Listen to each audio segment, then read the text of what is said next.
আসসালামু আলাইকুম প্রিয় দর্শক, অন্য মঞ্চের আলোচনায় আপনাদের সকলকে আমন্ত্রণ জানাচ্ছি। এখন যে সংলাপটি প্রস্তুত করতে চলেছে আপনাদের সামনে তার দুটি পর্ব। প্রথম পর্বে বাংলাদেশে নির্বাচন কেন হবে না সামনের ফেব্রুয়ারিতে, রমজানের আগে, তার ব্যাখ্যা। এবং দ্বিতীয় পর্ব হলো এই সম্ভাবনার প্রেক্ষিতে আমেরিকার ট্রাম্প প্রশাসন ও ভারতের মোদী প্রশাসন একযোগে বাংলাদেশের ব্যাপারে কি সিদ্ধান্ত নিতে চলেছে সেই ব্যাপারটি। প্রথমে ফেব্রুয়ারিতে নির্বাচন অনুষ্ঠানের সম্ভাবনা নিয়ে কেন অন্যরকম ভাবছে শুধু ভারত বা আমেরিকা নয়, বাংলাদেশের ভিতরের ও বাইরের বিরাট সংখ্যক মানুষ, সেই আলোচনাটা করি। 2025 সালের 5 আগস্ট টেলিভিশনে জাতির উদ্দেশ্যে ভাষণে মোহাম্মদ ইউনূস স্পষ্টভাবে বলেছেন, অন্তর্বর্তী সরকারের পক্ষ থেকে আমি প্রধান নির্বাচন কমিশনারকে চিঠি লিখব ফেব্রুয়ারি 2026-এ রমজানের আগে জাতীয় নির্বাচন আয়োজন করার অনুরোধ জানিয়ে। এরপর 2025 সালের 27-28 আগস্ট নির্বাচন কমিশনের সিনিয়র সচিব আক্তার আহমেদ আনুষ্ঠানিকভাবে নির্বাচনের রোডম্যাপ ঘোষণা করেছেন, যেখানে বলা হয়েছে নির্বাচনী তফসিল ডিসেম্বর 2025-এ ঘোষণা হবে, চূড়ান্ত ভোটার তালিকা নভেম্বর 2025-এ প্রকাশিত হবে। 24টি অগ্রাধিকার কাজের তালিকাও তিনি দিয়েছেন। নির্বাচন কমিশন, যা কিনা সাংবিধানিক প্রতিষ্ঠান, আনুষ্ঠানিকভাবে রোডম্যাপ ঘোষণা করেছে। তবু সংশয় ওঠে, কেননা এই সরকারি যেখানে অবৈধ অসাংবিধানিক, সেখানে তার প্রতিষ্ঠান কিভাবে সংবিধান সম্মত হবে? আরো কারণ আছে, যেমন ইউনূসের বিভিন্ন সময়ে তার প্রতিশ্রুতি ভঙ্গের ইতিহাস। ডিসেম্বর 2024-এ তিনি বলেছিলেন নির্বাচন হবে 2025 সালের শেষ দিকে। তারপর জুন 2025-এ এসে ঘোষণা করলেন না 2025-এর শেষ নয়, নির্বাচন হবে 2026-এর এপ্রিলে। আবার আগস্ট 2025-এ পরিবর্তন করে ফেব্রুয়ারি 2026-এ ভোটের কথা বললেন। এই যে ক্রমাগত তারিখ পরিবর্তন তার সরকারের বিশ্বাসযোগ্যতায় গুরুতর প্রশ্ন তুলেছে। দেশের রাজনৈতিক দলগুলোও বিশ্বাস করে না তার কথা। বিএনপি স্পষ্টভাবে বলেছে, জনগণ প্রশ্ন করতে শুরু করেছে এই সরকারের অধীনে নির্বাচন আদৌ হবে কিনা। বিএনপি নেতা আমির খসরু মাহমুদ চৌধুরী তিনি বলেছেন, সরকার কৌশল করছে, তবে বিলম্বের এই কৌশল কাজ করবে না। এছাড়া সংস্কারের নামে ক্ষমতা আঁকড়ে রাখার একটা অভিযোগও ইউনূসের বিরুদ্ধে। বিএনপি এবং অন্যান্য দল ও তাবৎ রাজনৈতিক বিশ্লেষকদের অভিযোগ যে ইউনূস সংস্কারের নামে নির্বাচন বিলম্বিত করছেন এবং করবেন। ইউনূস নিজেই বলেছেন সংস্কার আগে, তারপর নির্বাচন, যা একটা অনির্দিষ্ট বিলম্বের কিংবা স্থগিত রাখার দরজা কিন্তু খোলা রাখে।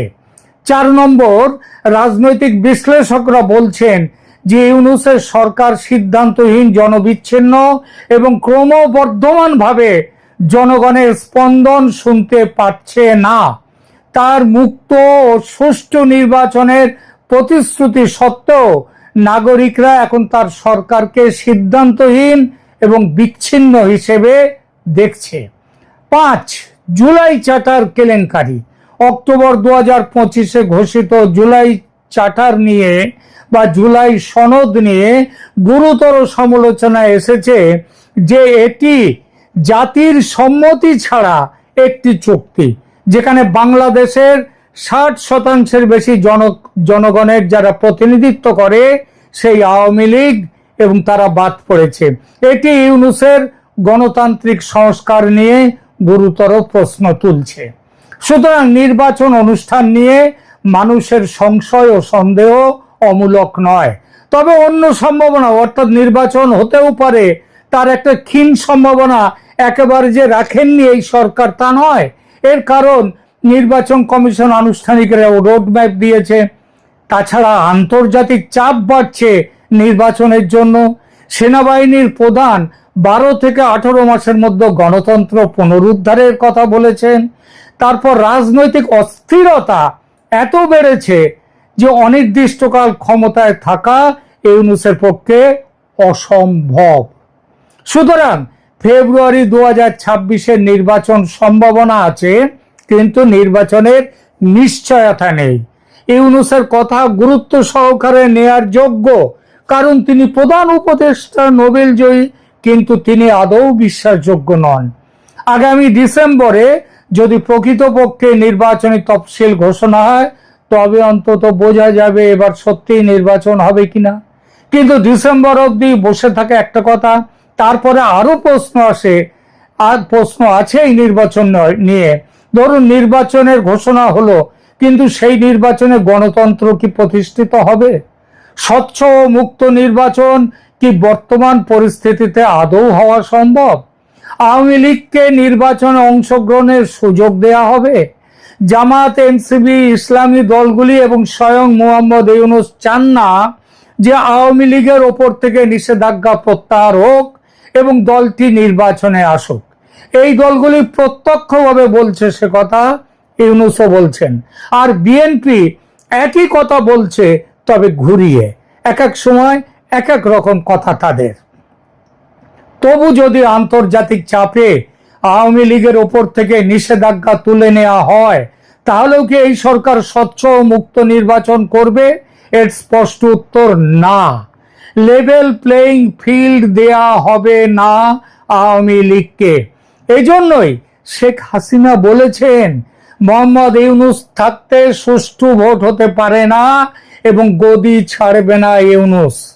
এটা যে হতে পারে এবং হবে, সেটা জানেন মোদি এবং ট্রাম্প প্রশাসন। অথচ চুপ করে বসে থাকা যায় না, অপেক্ষা করা যায় না, তাহলে বাংলাদেশ একেবারেই ধ্বংস হয়ে যাবে। এখন খাদের কিনারে এসে দাঁড়িয়েছে, এরপরে অতল খাদে পড়ে যাবে। তাহলে শিল্প গেছে, অর্থনীতি গেছে, এবার জাতি দাঙ্গায় জড়িয়ে পড়বে দেশ। মৌলবাদী শক্তি দেশটাকে দখলের জন্য হন্য হয়ে উঠেছে। নির্বাচনকে রিগিং করে তারা নির্বাচনকে কি বলবো নিজেদের মতো করে ধ্বংস করে তারা ক্ষমতার দখল মজবুত করবে। আর এখানেই আসছে বিকল্প ব্যবস্থা, যে ব্যবস্থা ঠিক করেছেন মোদি ও ট্রাম্পের প্রশাসন একযোগে। এটি আজকের আলোচনার দ্বিতীয় পর্ব। আমার সংবাদ নয়াদিল্লির কূটনৈতিক মহলের ভিতরের অসমর্থিত কিন্তু নির্ভরযোগ্য সূত্রে পাওয়া। দুই দেশের কূটনৈতিক মহল এই প্রস্তাবকে বলছে বাংলাদেশের শান্তি ও গণতন্ত্র পুনঃপ্রতিষ্ঠার পথের সন্ধান, একটি বাস্তবসম্মত প্রস্তাব। আবার খেয়াল করবেন কথাটি, যে গণতন্ত্র এবং বাংলাদেশের শান্তি, বাংলাদেশকে সমৃদ্ধির পথে পুনঃপ্রতিষ্ঠার জন্য নতুন পথের সন্ধান, এবং এটি একটি বাস্তবসম্মত প্রস্তাব। 2024 সালের আগস্টে শেখ হাসিনা সরকারের পতনের পর থেকে আমরা যা দেখছি তা কেবল একটি রাজনৈতিক পরিবর্তন নয়, এটি একটি আদর্শগত সামাজিক রূপান্তর, যা কিন্তু ভালোর দিকে নয় বরং খারাপের দিকে, উদ্বেগের দিকে এগিয়ে নিয়ে যাচ্ছে বাংলাদেশকে। প্রথমত, বাংলাদেশে মৌলবাদের উত্থান। পরিসংখ্যান যা উপেক্ষা করা যায় না, সেই অনুযায়ী বাংলাদেশ হিন্দু, বৌদ্ধ, খ্রিস্টান ঐক্য পরিষদের প্রতিবেদন জানাচ্ছে 2024 সালের 4 আগস্ট থেকে 2025 সালের জুনের মধ্যে মাত্র 330 দিনে 2442টি সাম্প্রদায়িক সহিংসতার ঘটনা ঘটেছে, যা তার পূর্ববর্তী বছরের তুলনায় কয়েক গুণ। এই সহিংসতায় রয়েছে হত্যা, যৌন নিপীড়ন, গণধর্ষণ, উপাসনালয়ে হামলা, বাড়িঘর দখল এবং সংখ্যালঘুদের জোর করে বিতাড়ন।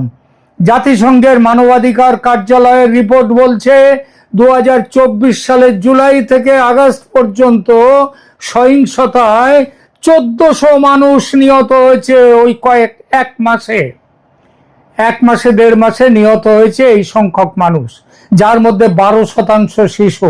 আরো 22,000 মানুষ আহত হয়েছে। যুক্তরাষ্ট্রের আন্তর্জাতিক ধর্মীয় স্বাধীনতা কমিশন USCIRF জানিয়েছে যে বাংলাদেশের হিন্দু নারীরা অনেক জায়গায় এখন সিঁদুর ও বিন্দি বা টিপ পরা বন্ধ করে দিয়েছেন হয়রানি এড়াবার জন্যে। ইসলামী মৌলবাদী শক্তির পুনরুত্থান ভয়ঙ্কর ভাবে আরো উদ্বেগজনক হলো নিষিদ্ধ চরমপন্থী সংগঠনগুলোর প্রকাশ্য পুনরায় জেগে ওঠা। ইউনূস সরকারের অধীনে জামায়াতে ইসলামীর দলীয় নিবন্ধন পুনর্বহাল করা হয়েছে অনেক আগেই। এই সংগঠন 1971 সালে বাংলাদেশের স্বাধীনতা যুদ্ধের বিরুদ্ধে দাঁড়িয়েছিল এবং হাসিনা সরকার তাদের সন্ত্রাস বিরোধী আইনের অধীনে নিষিদ্ধ করেছিল। আর ইউনূস সরকারের আমলে এরাই হচ্ছে এই সরকারের মূল চালিকা শক্তি। এছাড়া হেফাজতে ইসলাম বাংলাদেশ একটি কট্টর মাদ্রাসা ভিত্তিক সংগঠন। এখন প্রকাশ্যে তারা দাবি করছে শরিয়া আইন এবং ব্লাসফেমির জন্য মৃত্যুদণ্ড দিতে হবে। 2025-এর মে মাসে ঢাকায় তাদের বিশাল সমাবেশ তাদের ক্রমবর্ধমান যে প্রভাব সেটা দেখিয়ে দিয়েছে। হিজবুত তাহরীর বাংলাদেশ তারা 2009 সাল থেকে নিষিদ্ধ, এখন প্রকাশ্যে খিলাফত প্রতিষ্ঠার আহ্বান জানাচ্ছে। 2025 সালের মার্চে ঢাকায় তাদের 2000 সমর্থক নিয়ে বিশাল সমাবেশ রাষ্ট্রীয় কর্তৃত্বের প্রতি তাদের প্রকাশ্য অবজ্ঞা প্রদর্শন করেছে। এই সংগঠনের এখন আনুমানিক অন্তত 15,000 সদস্য আছে। আনসারুল্লাহ বাংলা টিম এর প্রধান জসিম-উদ্দিন রহমানীকে অন্তর্বর্তী সরকার মুক্তি দিয়েছে বিচারের আগে, বিচারের বিরোধিতা করে, এবং তিনি 2025 সালে ঢাকার শাহবাগে আওয়ামী লীগ বিরোধী সমাবেশে নেতৃত্ব দিয়েছেন। লস্করে তৈবা ISI এদের বাংলাদেশ মডিউলের প্রধান হারুন ইজহার প্রকাশ্যে এসেছেন। 2025 সালের এপ্রিলে পহেলগাঁও সন্ত্রাসী হামলার মাত্র ঘন্টা খানেক পরে বাংলাদেশের অন্তর্বর্তী সরকারের আইন উপদেষ্টা আসিফ নজরুল ঢাকার আইন মন্ত্রণালয়ে হারুন ইজহারের সাথে দেখা করেছেন, বৈঠক করেছেন। এক কথায় বাংলাদেশ এখন মৌলবাদীদের স্বর্গরাজ্য। আমেরিকা এতদিনে বুঝেছে এই মৌলবাদী সন্ত্রাসীরা ইউনূস সরকারের বদান্যতায় দেশটাকে কোন সর্বনাশের দিকে নিয়ে যাচ্ছে। এটা হলে বাংলাদেশ থেকে যেটুকু স্বার্থ রক্ষা হচ্ছিল আমেরিকার, সেটাও আর হবে না। ধ্বংস হবে এই অঞ্চলের যে আঞ্চলিক নিরাপত্তা, সেইটা। দেশটা আর এক আফগানিস্তান হয়ে যাবে। আমেরিকা এতদিন ভাবছিল নির্বাচনের মাধ্যমে সমস্যা মিটবে, এখন দেখছে নির্বাচন অনিশ্চিত, নানান টালবাহানায় নির্বাচন এড়িয়ে যেতে চাইছে সরকার। ইউনূস সরকার সংস্কারের নামে ক্ষমতা আঁকড়ে রাখছে, এই অভিযোগ বহু মানুষের। বিএনপির এবং আওয়ামী লীগ তো বলছেই অনেক আগের থেকেই। অতীতে সব তত্ত্বাবধায়ক সরকার 3 মাসের মধ্যে সুষ্ঠু নির্বাচন করেছে, আর আজ 14 মাস পেরিয়ে গেছে, অথচ সরকারিভাবে এখনো নির্বাচনের দিনক্ষণ ঘোষণা হয়নি। রাজনৈতিক বিশ্লেষকরা সতর্ক করছেন যে এই বিলম্ব বাংলাদেশকে রাজনৈতিক অস্থিরতা এবং সম্ভাব্য সহিংসতার দিকে ঠেলে দিচ্ছে। বিএনপি নেতা সালাউদ্দিন আহমেদ সতর্ক করেছেন যে ফেব্রুয়ারির সময়সীমা মিস করা জাতীয় এবং আঞ্চলিক নিরাপত্তার জন্য গুরুতর পরিণতি ডেকে আনতে পারে। ভারতের উদ্বেগ নিছক কল্পনা নয়, বাস্তব হুমকি। ভারতের উত্তর পূর্বাঞ্চলের 7টি রাজ্য বাংলাদেশের সাথে দীর্ঘ সীমান্ত শেয়ার করে। বাংলাদেশে চরমপন্থী ইসলামী শক্তির উত্থান কেবল তার সংখ্যালঘুদের জন্যই নয়, পুরো অঞ্চলের জন্য, দক্ষিণ এশিয়ার জন্য একটা নিরাপত্তা হুমকি। 2025 সালের ফেব্রুয়ারিতে হোয়াইট হাউসে মোদি ট্রাম্প বৈঠকে ভারতীয় প্রধানমন্ত্রী বাংলাদেশের সাম্প্রতিক ঘটনাবলী নিয়ে তার উদ্বেগ জানিয়েছেন। ভারতের পররাষ্ট্র সচিব বলেছেন প্রধানমন্ত্রী তার মতামত এবং প্রকৃতপক্ষে বাংলাদেশের সাম্প্রতিক উন্নয়ন সম্পর্কে তার উদ্বেগের কথা রাষ্ট্রপতি ট্রাম্পের সাথে শেয়ার করেছেন। জেনেভা UN মানবাধিকার কাউন্সিলে বাংলাদেশের রাজনৈতিক কর্মী ব্যারিস্টার নিঝুম মজুমদার সতর্ক করেছেন বাংলাদেশে যা ঘটছে তা ভারতের বিরুদ্ধে একটি প্রক্সি যুদ্ধ। টার্গেট হলো ভারত এবং যুদ্ধক্ষেত্র হলো বাংলাদেশ। আমরা এটা মানি যে শেখ হাসিনা সরকার নিখুঁত ছিল না, তার শাসন আমলে গণতান্ত্রিক স্থানের সংকোচন হয়েছে, বিরোধী দলের উপর দমন পীড়ন হয়েছে এবং 2014, 18, 2024 সালের নির্বাচনে অনিয়ম যে হয়নি, অনিয়মের অভিযোগ যে বাস্তব, সেটাও দেখা গেছে। 2024 সালের জুলাই আগস্টে ছাত্র বিক্ষোভে নিরাপত্তা বাহিনী প্রথমে কঠোর দমন পীড়ন যেটা করেছে সেটাও অসত্য নয়, কিন্তু তার শাসন আমলে বাংলাদেশ যা অর্জন করেছে তাও উপেক্ষা করা যায় না। বাংলাদেশ দক্ষিণ এশিয়ার অন্যতম দ্রুততম বর্ধনশীল অর্থনীতিতে পরিণত হয়েছিল। যদিও নিখুঁত নয়, তবু তার সরকারের অধীনে মৌলবাদী শক্তিগুলো নিয়ন্ত্রণে ছিল। ধর্মীয় সংখ্যালঘুরা অনেক নিরাপত্তা পেত। ধর্মনিরপেক্ষতার একটা মোটামুটি কাঠামো কিন্তু বজায় ছিল। ভারতের সাথে সহযোগিতা অভূতপূর্ব স্তরে পৌঁছেছিল, যা দুই দেশের জন্যই উপকারী ছিল, ভারতের জন্যও ছিল এবং বাংলাদেশের জন্য বেশি বৈতো কম ছিল না। আঞ্চলিক সহযোগিতার একটি পরিবেশ ছিল, বর্তমানে কিছুই নেই। আর এখানেই উঠে এসেছে ভারত আমেরিকা দুদেশের আলোচনায় একটি বাস্তবসম্মত প্রস্তাব। এখন যে পরিস্থিতি তৈরি হয়েছে তাতে বাংলাদেশকে ক্রমবর্ধমান মৌলবাদ ও সহিংসতা থেকে বাঁচাতে একটি অস্বাভাবিক এবং শক্ত পদক্ষেপের প্রয়োজন। এই প্রয়োজন মেটাবার ক্ষমতা এবং যোগ্যতা একমাত্র আছে বাংলাদেশ আওয়ামী লীগের শেখ হাসিনার নেতৃত্বের। এই প্রস্তাবে কয়েকটি পর্যায় আছে। পর্যায় 1, জরুরি স্থিতিশীলতা, এটা 3 থেকে 6 মাসের জন্য। এর মধ্যে শেখ হাসিনা তারা ফিরে যাবেন। শেখ হাসিনা একটি সময়ের জন্য, সীমিত সময়ের জন্য তিনি ফিরে যাবেন, নির্বাচিত প্রধানমন্ত্রী হিসেবেই যাবেন, তবে তার মূল দায়িত্ব হবে একটি জাতীয় স্থিতিশীল সরকারের প্রধান হিসেবে তিনি যাবেন। তার প্রধান দায়িত্ব হবে চরমপন্থী সহিংসতা বন্ধ করা, আইন শৃঙ্খলা পুনঃপ্রতিষ্ঠা করা, সংখ্যালঘুদের নিরাপত্তা নিশ্চিত করা, মৌলবাদী সংগঠনগুলোকে নিয়ন্ত্রিত করা, দেশের অর্থনীতিকে আবার নিজের জায়গায় ভালোভাবে তুলে নিয়ে আসা আগের মতো। প্রয়োজনে এই মৌলবাদী সংগঠনগুলোকে নিষিদ্ধ করতেও তিনি পারবেন। এটা প্রথম পর্ব। দ্বিতীয় পর্যায়ে সংস্কার ও প্রস্তুতির জন্য 3 থেকে 6 মাস, তাহলে মোট হলো এ পর্যন্ত 6 থেকে 12 মাস। একটি সত্যিকারের স্বাধীন নির্বাচন কমিশন গঠন করবেন, সব রাজনৈতিক দলের সাথে আলোচনা করে দেশকে গণতান্ত্রিক ব্যবস্থার দিকে নিয়ে যাবেন। অবিলম্বে সমস্ত রাজনৈতিক বন্দী ও সাংবাদিকদের মুক্তি দেবেন। ড্রাকোনিয়ান যত কালা কানুন, তার আমলের কালা কানুনকে এই আমলের সরকার ব্যবহার করছে, সেই কালা কানুনগুলোকে বাতিল করে দেয়া। 3 নম্বর এই পর্যায়ের তৃতীয় পর্যায়, গণতান্ত্রিক হস্তান্তর।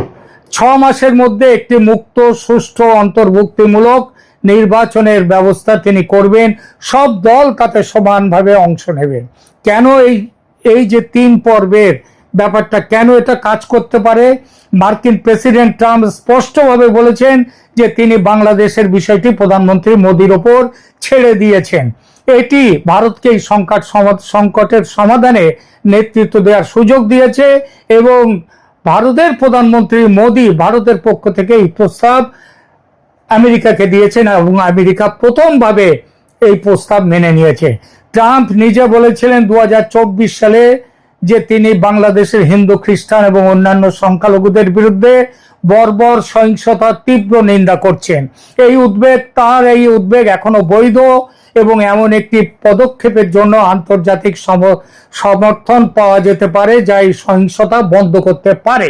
সুতরাং ভারত এবং আমেরিকার যৌথ নেতৃত্বে এই ব্যবস্থা যদি হয়, কেউ প্রশ্নই তুলতে পারে যে কেন এই ব্যবস্থা কি গণতন্ত্রের বিরোধী নয়? এমন প্রশ্ন উঠতে পারে। তার উত্তরে বলার, বর্তমান পরিস্থিতি আরো বেশি গণতন্ত্র বিরোধী। ইউনূস সরকার নির্বাচিত নয়, ক্রমাগত নির্বাচন বিলম্বিত করছে এবং চরমপন্থী শক্তিগুলোকে পুনরায় জেগে ওঠার, বেঁচে ওঠার সুযোগ করে দিচ্ছে, তাদের বাঁচিয়ে তুলছে। একটি সীমিত সময়ের স্থিতিশীল সরকার, যার একমাত্র লক্ষ্য মুক্ত সুষ্ঠু নির্বাচন অনুষ্ঠান, গণতন্ত্র রক্ষার একটি পথ হতে পারে। দ্বিতীয় প্রশ্ন, শেখ হাসিনা যদি ক্ষমতা ছাড়তে রাজি না হন, মানে ক্ষমতায় আসার পর ইউনূসকে সরিয়ে দিয়ে তিনি ক্ষমতায় এলে তারপরে যদি তিনি ছাড়তে রাজি না হন এবং নির্বাচন যদি তিনি এড়িয়ে যান, উত্তর এটি একটি শর্তযুক্ত প্রস্তাব দেয়া হবে শেখ হাসিনাকে। আন্তর্জাতিক গ্যারান্টি দিতে হবে তাকে যে নির্ধারিত সময়ে তিনি নির্বাচন করবেন এবং তিনি ক্ষমতা হস্তান্তরিত করবেন নির্বাচিত দলকে। সে দল যদি তার দল হয় তাতেও আপত্তি নেই, সে দল বিএনপি হলে তাকে দেবেন, সে দল জামাত হলে তাকে দেবেন। তার নিজের রাজনৈতিক উত্তরাধিকারের জন্য একজন স্থিতিশীল, তিনি শুধু অন্যায় করে যাননি, স্বৈর শাসক নন, তিনি যে একটি দেশকে স্থিতিশীল করেছেন এই ব্যাপারেও ইতিহাসে তার নাম মনে থাকবে। তৃতীয় প্রশ্ন, বাংলাদেশের জনগণ কি এটা মেনে নেবে? উত্তর, বাংলাদেশের জনগণ এখন দুটি পরিস্থিতির মধ্যে আছে: ক্রমবর্ধমান মৌলবাদ ও সহিংসতা এবং দেশের পিছিয়ে যাওয়া অর্থনীতিতে এবং প্রচন্ড দারিদ্র্যের মুখে যাওয়া, আর একটি হচ্ছে সীমিত সময়ের স্থিতিশীল ব্যবস্থা যা সত্যিকারের গণতান্ত্রিক নির্বাচনের পথ প্রশস্ত করবে। যদি স্পষ্ট রোডম্যাপ থাকে এবং আন্তর্জাতিক তদারকি থাকে, সেটা থাকবে, তাহলে বাংলাদেশের মানুষ সেটা সমর্থন করবে। কারণ বাংলাদেশের একটা বড় সংখ্যার মানুষ এখন বলছে হাসিনার আমলে, এর আগের আমলেই ভালো ছিলাম। এইবার শেষ করি। বাংলাদেশ একটি সন্ধিক্ষণে দাঁড়িয়ে আছে। একদিকে ইসলামী মৌলবাদ, সাম্প্রদায়িক সহিংসতা এবং আঞ্চলিক অস্থিরতার পথ, অন্যদিকে রয়েছে স্থিতিশীলতা, ধর্মনিরপেক্ষতা এবং সত্যিকারের গণতন্ত্রের সম্ভাবনার পথ। ইতিহাস আমাদের শিখিয়েছে যে কখনো কখনো অস্বাভাবিক পরিস্থিতিতে অস্বাভাবিক সমাধানের প্রয়োজন হয়। দ্বিতীয় বিশ্বযুদ্ধের পর জার্মানি এবং জাপানে, দক্ষিণ আফ্রিকায় বর্ণবাদের পর এবং অন্যান্য অনেক দেশে ক্রান্তিকালীন ব্যবস্থা গণতন্ত্র পুনঃপ্রতিষ্ঠায় সাহায্য করেছে। বাংলাদেশের সংকট শুধু বাংলাদেশের নয়, এটা দক্ষিণ এশিয়ার সংকট, এটি গণতন্ত্র বনাম মৌলবাদের সংকট, এবং এই সংকটের সমাধানে ভারত, মার্কিন যুক্তরাষ্ট্র এবং আন্তর্জাতিক সম্প্রদায়ের সক্রিয় ভূমিকা প্রয়োজন। শেখ হাসিনার ফিরে আসা একটি সীমিত সময়ের জন্য, তারপর তিনি স্পষ্ট নির্বাচনী রোডম্যাপ দেবেন এবং আন্তর্জাতিক তদারকিতে নির্বাচন, এটি হতে পারে বাংলাদেশকে অতল গহ্বর থেকে বাঁচানোর একটি মাত্র পথ। এই পথে চলতে সহমত হয়েছে ভারত ও আমেরিকা। আশা করা যায় শীঘ্রই বাস্তবায়ন হবে এই পথের, অর্থাৎ হাসিনা ফিরে আসবেন, বাংলাদেশে খুব শীঘ্রই ক্ষমতা গ্রহণ করবেন ইউনূসকে হটিয়ে। আপাতত এটুকুই, ধন্যবাদ।